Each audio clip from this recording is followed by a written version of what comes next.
بسم اللہ الرحمن الرحیم. السلام علیکم. چیپٹر نمبر 4 ہم اسٹارٹ کر رہے تھے the quest for political settlement, اور آج جو ٹاپک ہم پڑھیں گے وہ ہوگا elections of 1937 and their results. 1937 کے انتخابات اور اس کے نتائج.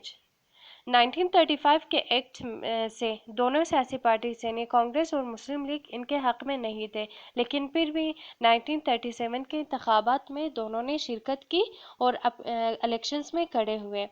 دونوں سیاسی پارٹیز نے اپنی انتخاباتی کمپین جو ہے وہ انہوں نے شروع کیے. کانگریس انڈیا کے سب سے بڑے سیاسی پارٹیز تھے اور تمام انڈیا کی نمائندگی کے لیے کھڑے تھے، جبکہ مسلم لیگ صرف صوبوں سے خود مختارانہ انتخابات کے لیے کھڑے ہوئے تھے. الیکشن کے نتائج دونوں سیاسی پارٹیز کے امیدوں پر نہیں اترے تھے، یعنی ان کے نتائج جو ہے وہ ان کی امیدوں سے نہیں تھے. کانگریس نے پولز پہ پورا نہیں اتر رہے تھے کیونکہ 1585 سیٹس میں سے صرف انہوں نے 711 سیٹس وہ جیتے تھے، جس میں کانگریس بھی شامل تھے، اور جو مسلم کی نمائندگی کر رہے تھے ان میں صرف 26 سیٹس تھے. مسلم لیگ صرف 489 سیٹ سے جیتے تھے اور ان میں سے کچھ ہندو اکثریت علاقوں سے بھی تھے، جس کا مطلب تھا کہ مسلم لیگ کو آئندہ انتخابات کے لیے اپنے انتظامات اور بہتر کرنے چاہیے. الیکشن کانگریس جیت گئی اور صرف مرکزی حکومت کو بنانا ان کے ہاتھ میں تھا. 11 صوبوں میں سے 8 صوبے ان کے حق میں تھے، جس میں مسلم اکثریت اور مسلم اقلیت دونوں صوبے شامل تھے.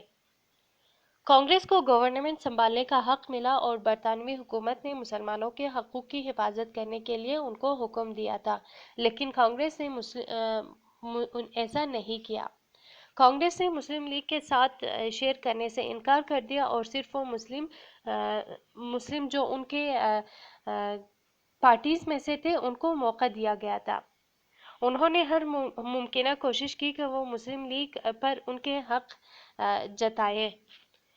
کانگریس کا جھنڈا ہر طرف لہرایا گیا اور گاندھی کے پارٹیز جتنے بھی سیاسی پارٹیز تھے ان کے پورٹریٹ کے سامنے اسکولوں میں نئے سانگ وندے ماترم کے گانے گائے گئے اور اردو کی جگہ ہندی کو ترجیح دی گئی.